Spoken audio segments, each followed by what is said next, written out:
Good evening, everyone. I think I'm live. How are you guys doing?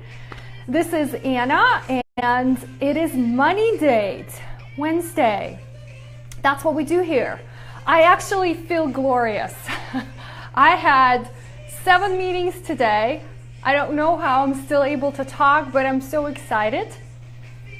Glorious. I really do. So I wanted to talk to you about an interesting topic.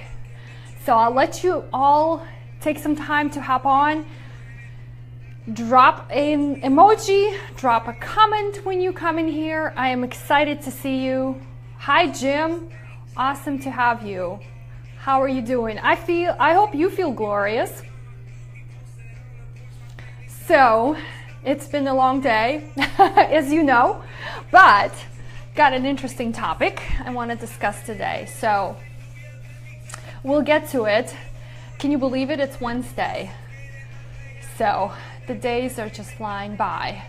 I'm playing a song in the background here, and it's Feel Glorious.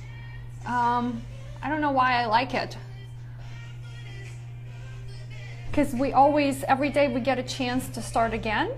If today was not a good day, I think tomorrow you could do better. So I believe in that. So give yourself a chance every day. And that's why I feel glorious. I don't know why. Anyway, let me turn this down a little so we can hear you. Okay, so what do I want to talk about? I want to make sure I have my notes handy, stay on track. All right, so Money Date. Every Wednesday we get together to discuss a couple of interesting topics, and then we also get to check in with ourselves. Money Date was born because I needed to have a system. I needed to have a plan, and I needed to be consistent with it. I know that that's an issue for a lot of you, consistency and having an easy to follow and implement system. Because let's face it, many of us do have 7 meetings a day. We're busy and we have families and other obligations, but it doesn't mean that finances is something that we don't stay on the top of. So that's what the Money Date is. For those of you who are joining me for the first time or watching this in replay, thanks for tuning in. Awesome to have you here. Money Date is a time when we get to check in with ourselves. It's actually interesting because today is the 4th of the month. So I usually sit down by myself and then have a short discussion with Yuri every week. But once a month I do sort of more of a global scanning through all of our accounts, just kind of making sure that our system is in place, all the bills are going to get paid. So tonight, once I finish with you guys, is going to be my time when I make sure all of that happens. So it actually happens that my once a month big Money Date happens to be tonight. But I've shared this before, I brag about this, and actually it's a bragging right because it does not take me virtually any time to do that. And the reason is because I stay consistent with it. I come every week and I know where things are. Okay, so I'm here to teach you that, but I'm also here to remind you that there are some basic things that you need to make sure that you stay consistent with, and they are, and this is what we constantly track here on our Money Dates. Okay, we need to understand where our expenses are at every week, because that's the easiest thing to do. I was talking to a client today about I've shared this with you before, setting up an account at one of the aggregation services, such as Mint, right? We like Mint.com. Both Jim and I have been using that for years now. I don't know about you, Jim. I think you are using it, pretty active with it. I am. Even on my phone, from time to time, I'll look at it. Sometimes it's something I don't want to face it, where maybe I spent a little bit more money than I thought. But in general, it gives me a pretty good idea what is going on. Yeah, and there's lots of other aggregation programs these days. I'm escaping the name. Personal Capital. There it is. Personal Capital. Somebody was talking about Personal Capital. They also have a feature where they can allow you to put all your expenses or an aggregation service. Aggregation means it's a program that collects all the data from your checking account, from your savings account, and it gives you sort of a summary of where everything is at. Hi, Lori. Good to have you here. Hi, Alex. You guys, thanks for joining. So again, still repeating myself, I will do this every time, but know where your expenses are at. You don't have to stress out about it. It could be done really easily, okay? Number 2 is income. I know that this might sound a little weird for some of you who have consistent paycheck. Hi there, good to have you, Lori. But even though you have a consistent paycheck, it still needs to be attended to. Do you get paid every 2 weeks? Do you get paid weekly, bi-weekly? What is your system monthly? So knowing your income, knowing your after taxes and after all of the deductions, your net, your take-home pay is what you need to keep track. Because again, that helps you have a healthy balance between, are you living within your means? Are you spending more than you're making? That's where those answers come in. And then finally, all of us should have savings goals. I like to review savings goals because even though the savings amounts may happen just once a month, right? Because again, it's all part of the system where everything is set up automatically. It's good to remind yourself. And I'll share with you my money win for the week because it's an amazing one. But I had a big realization this weekend, and this is kind of another reason why I think it's really, really smart to keep track of these things in a short period of time, okay? So that's it. Now, if you're just coming here and listening to me, I love it. I appreciate it. You guys are awesome viewers, but I actually need you to implement because nothing is gonna change. I can talk about this every week, but if you aren't having a system for yourself, that's not how I want this. So at the very minimal, let's start looking at those 3 things, okay? And report, let me know, report back, let me know how things are, okay? Because I'd like to share your wins. I'd like to share your losses too and answer your questions, but I also like to share your wins because that's where things start to shift and change. Now, I always like to share a quote with you on every money date because I think I love quotes and I think they are inspirational, and sometimes just in a sentence or 2 you can make a really clear point.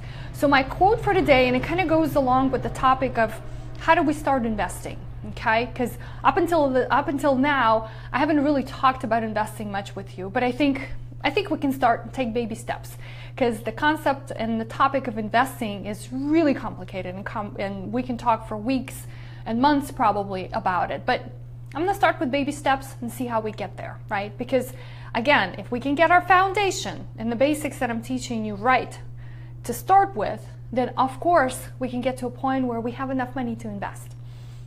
Hi, Lark, thanks for hopping on. Good to have you here. So here's a quote that I actually pulled for today. Investing is like watching a paint dry or grass growing. If you want more excitement, you take $800 and you go to Las Vegas, and you know what to do with $800 when you go to Las Vegas. But you got to be careful, right? We all know what happened this weekend. But the idea is that long-term investing is not gambling. I do not have a hot tip about what stock to buy for you. If that's what you're looking for, this is the wrong show for you. I am talking about long-term strategy. I'm talking about boring things like I'm always mentioning to you about keeping track of your savings, keeping track of your expenses, keeping track of your income. Some of it actually applies to investing. It's time, my friends. That's what we need for this equation of, in this game. It's actually a game. This is the latest thing I started referring to investing as a game that we play, but we need to know the rules. And one of those rules is understanding how much time we have. So I'll share with you a really neat concept that we use with all of our planning clients. And once that gets across, it's like a whole different world. So it's called the buckets of money. But I also want you to understand that you can gamble, right? And most likely you're gonna win. But a lot of times it's probably gonna be the other way around. It's gonna be more on the losing side. So patience, time, consistency, that's all that's going to pay off. Lori is commenting, let's reduce our taxes so we have more to invest. I like that. That could be, that's a good idea. How about we talk about reducing taxes on our next money date? Yeah, I like that. And there are different types of investment accounts. This is probably another discussion that we all can participate in, which allow us to invest more as well as reduce our taxes. I like that thought, Laurie. Thank you very much. So maybe you're referring to retirement type of account, like a 401k or an IRA. So a structure of how to invest is one part. How much, where, and so forth. There's more to that. So yesterday, actually, I had a kind of a pondering question for you guys to think about. But and the question was, is managing finances really an art or in science, or is the combination of both? So I feel it's actually both, and especially around when it has to do with investments, because we are so irrational as human beings, and the decisions that we make about spending choices, about what to do, have to do with our emotions. And a lot of times that translates into the investment choices we make. And guess what? Those are not good investment choices. So we try to keep emotions out of investing, okay? All right, so you guys need to let me know and share with me money wins. What has been good this week? You have to, I always talk about this too, but one of the things that have been really helpful for me is actually practicing gratitude. So I wanted to start slow with you and only asking you to think about one good thing that happened with you in the last week. I actually do this every day, right before I go to bed. I write 10 things that I'm grateful for. It could be something that happened to me. It could be an interaction I had with somebody. It could be a realization. It could be anything, right? As long as you actually taking a step back, thinking about positive outcomes, because there's so much that could be happening in our lives every day. But if we take that moment and appreciate and recognize it, there's definitely something that kind of triggers a different mindset. And I've been feeling awesome. And I actually noticed that on the days, and sometimes I get lazy, instead of writing my gratitudes, I would maybe read a book or play on my phone, and I feel different. I really do. The next day when I wake up, I feel like something is missing. So there's something to it. Hi, Danelle. Thanks for jumping on. So until you guys get there, practicing gratitudes, I would like you for at least to think about in the last week. And I know, Jim, for example, you've been helping a lot with your family, so I'm sure that feels rewarding and satisfactory on some level, which I know that it could be time consuming, it could be expensive as far as finances go, but there's definitely a reward that comes with it, and only you can recognize that. I always talk about how every decision that we make, everything that we do every day will involve our finances, and that's why I want to tie it in to finances, and that's why I call this a money win. So here's my realization. You guys are, in the meantime, while I'm sharing that with you, hi Nick, thanks for hopping on. You guys type in and let me know one thing that's been really great for you. I really would love to know. So Yuri has been reading this book. I don't even know what the name of it is. Something like 10 Wealthy Habits or something like that. I'll find out, because that's the next book that he wants me to read, and I'll definitely share that with you. And he just got so excited one night and he says, I really have to talk to you about this. And I'm like, okay, Yuri, all right, good. Let me know what you read in that book that's so exciting. He says, we've been writing goals, financial goals, personal goals, and we've really been doing this wrong. And I'm like, well, what could be so wrong about, right? We practice identifying goals in the financial planning process. We have discussions with our clients, and he's like, yes, all of that is good. You dream big, you write your goals, you get excited about it. But he was like, and then he paused and he looks at me and says, but think about this. Do you ever feel like you've got all of this, it's like out there, but you really aren't getting closer, or you don't feel like if you're making progress?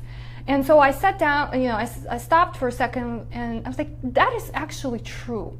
And so what he learned in this book, that the missing component of why most of us, and I'm speaking for myself because this has completely shifted my mindset, why most of us don't achieve goals, whether they're financial goals or personal goals, is because we don't have a plan or action steps of how we implement those goals.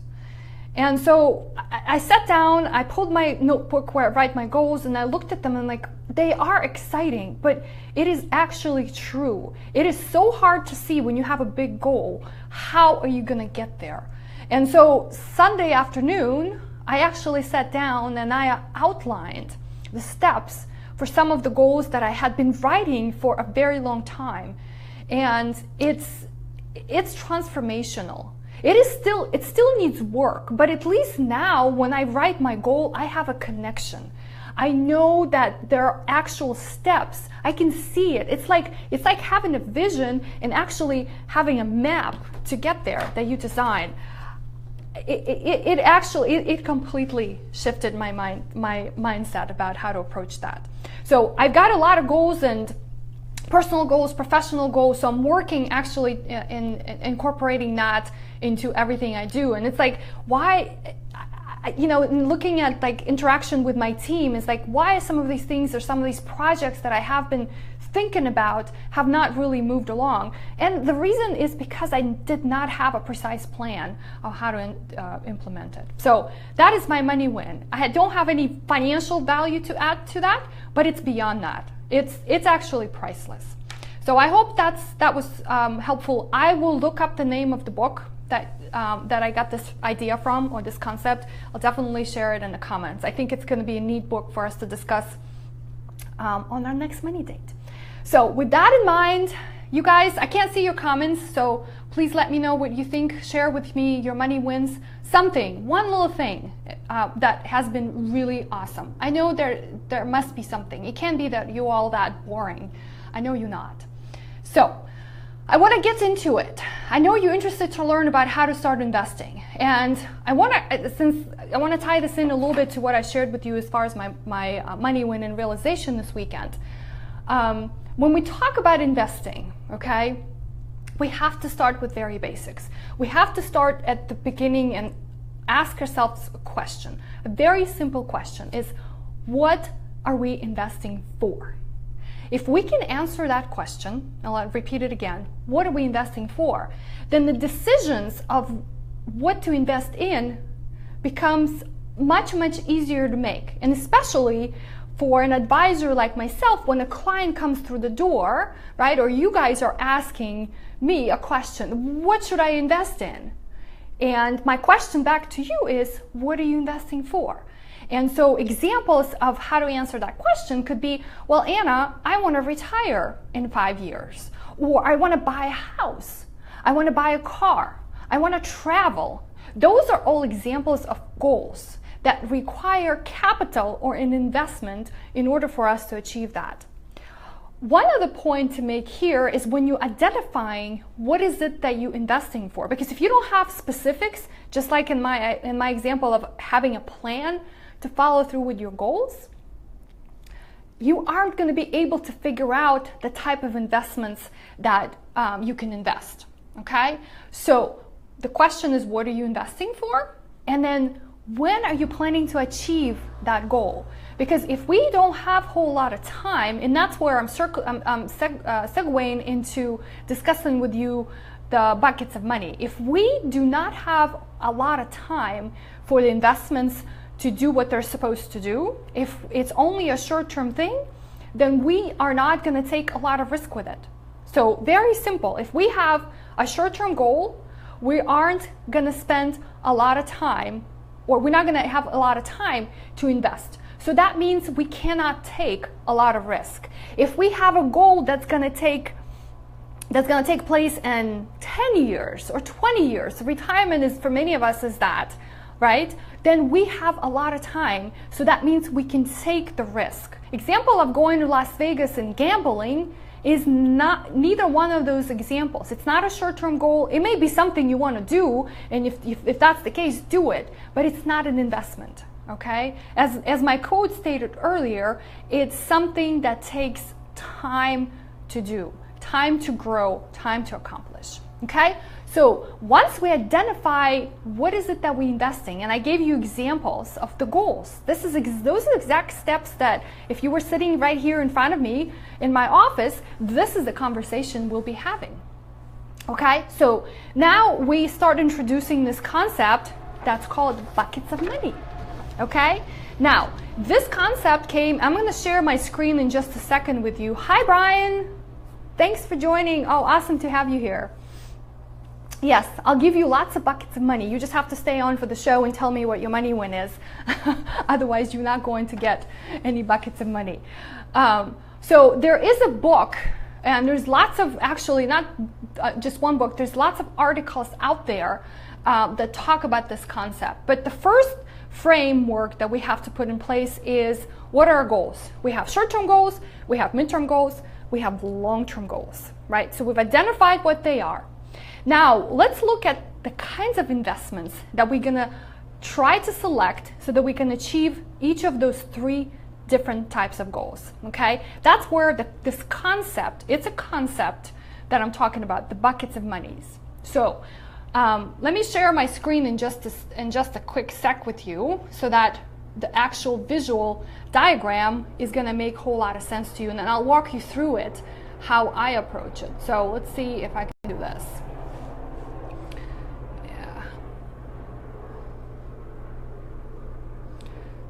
Okay, let's make sure that you can actually see it. There we go. Okay. All right, perfect. Okay, so what you're seeing on my screen, and I'll share a link with you as well in the comments, is a diagram that my partner Jim Ludwig has put together, and I did contribute to this as well, so I want a little bit of credit, but most of it goes to him.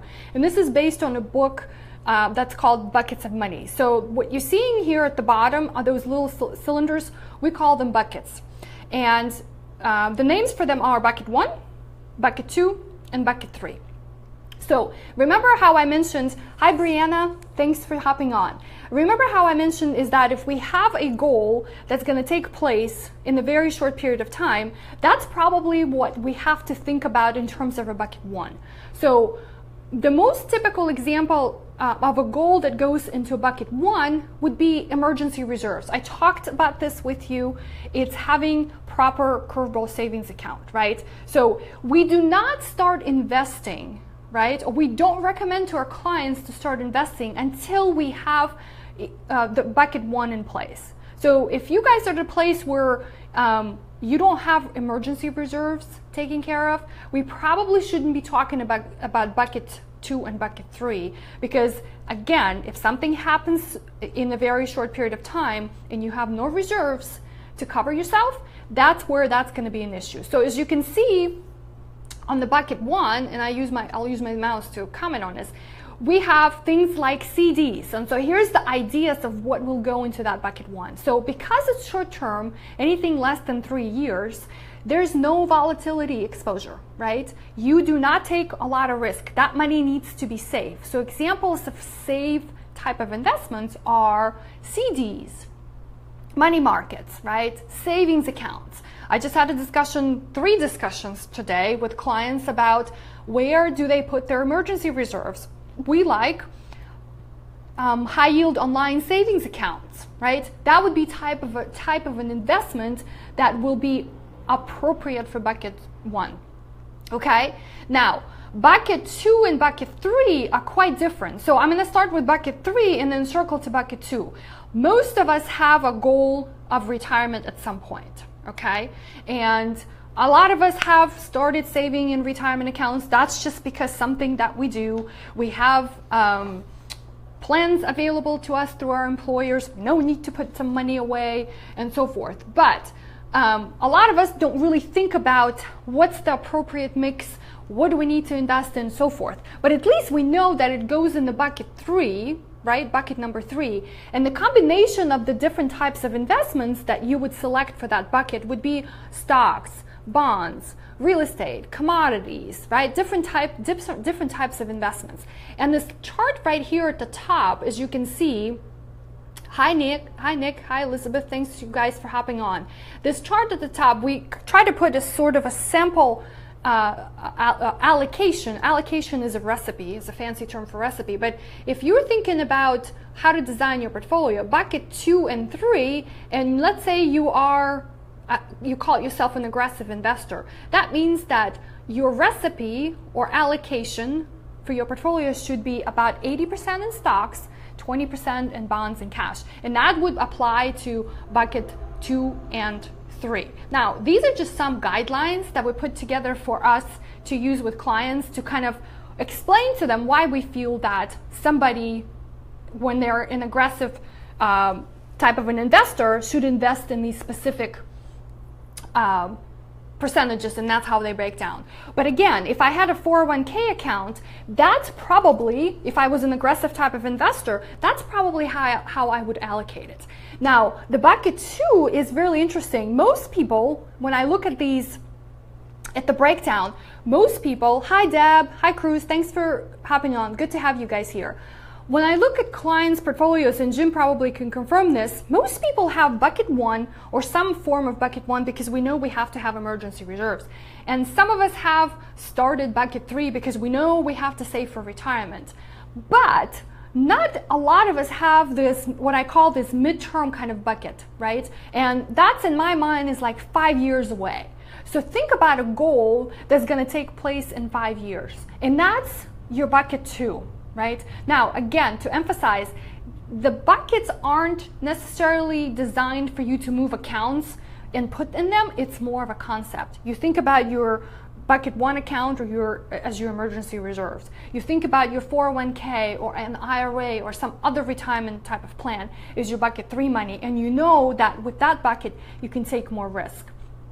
So therefore, bucket 2 is sort of our midterm stuff. So what is happening in the next 5 years in your life that needs you to save the capital, right? But see, the thing is and this is where the investing game comes into play, and these different sort of allocations or percentages come into play, is that if we have 5 years to go, or 3 to 7 is sort of the time horizon, we could take some risk. So in the case that I was giving you where we had an aggressive investor, that bucket 2 could potentially be invested 60% in stocks, various kinds of stocks, US stocks, non-US stocks, large caps, small caps. So I'm getting into lots of nitty-gritty details, but the idea is that because the stocks are the ones that affect of how much risk we have in our portfolios. They're the ones that cause for the portfolio to go up and down more than the bonds do. So again, if we don't have a whole lot of time, we aren't putting a lot of money into the stocks to begin with. Stocks or mutual funds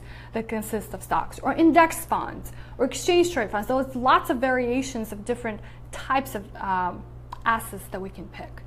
So that is the concept of how the buckets come together. And so when you're starting out, okay, the very first thing I want you to think about is making sure that you've got your bucket 1 under control.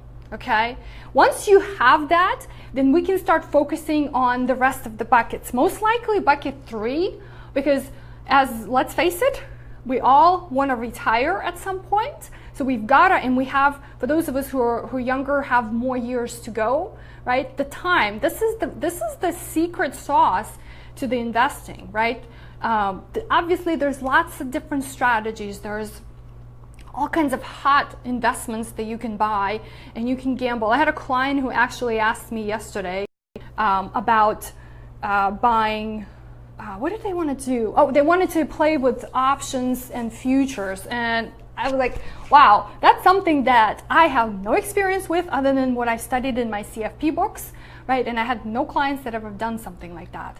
So you could do all of that, but again, just like my basics with knowing your spending, knowing your income, and knowing your savings that you're doing, now you should be connecting the dots. When we're doing a certain amount of savings, right, we now have savings that go in bucket 1, we now have savings that go in bucket 2, and we also have savings that go in bucket 3.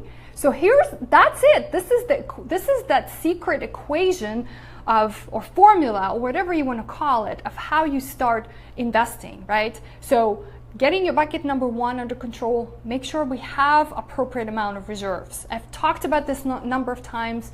Go back and look at some of my daily juices. we've got to get 3 to 6 months worth of expenses in that. And then obviously it's quite a bit more complicated with figuring out what you need to save for retirement. But and we can talk about this too. Lori, thank you for sort of putting this idea about a certain deductions and options with saving in retirement and tax strategies. So, but let's start with that. If you guys can master that, you're going to be ahead of most people, okay? Let me know what questions you have. I hope this was helpful. I love the buckets, okay? I really do. You don't need to read a book. The book is by, let's see, the book is by Ray Lucia, and it's called The Buckets of Money. So if you really want to dive into it, if you're a nerd, please do. Other than that, I think this should be good enough explanation for you to start setting up your own bucket system. And so, and it's neat what happens. I can't tell you enough about this, but it's neat what happens with clients. Once they understand this concept, the conversation goes like this down the road. I get an email or phone call and it says something like this. Okay, I have $10,000 I want to invest in and I want to put it in a bucket too. How should I invest it? It's like a whole different thing. They now know that for their midterm savings, we're talking about bucket 2, and they also know that, okay, we're not talking about short-term investments, we're talking about midterm investments. So I love it. I hope you guys love it as well. Thanks for hopping on. Let me know what questions you have. This was Awesome Money Date. I will see you guys next week, and I'm going to put a couple of links in the comments of some of the things that I talked about as well, and the link to a buckets chart. Okay? Thanks again. See you soon. Bye.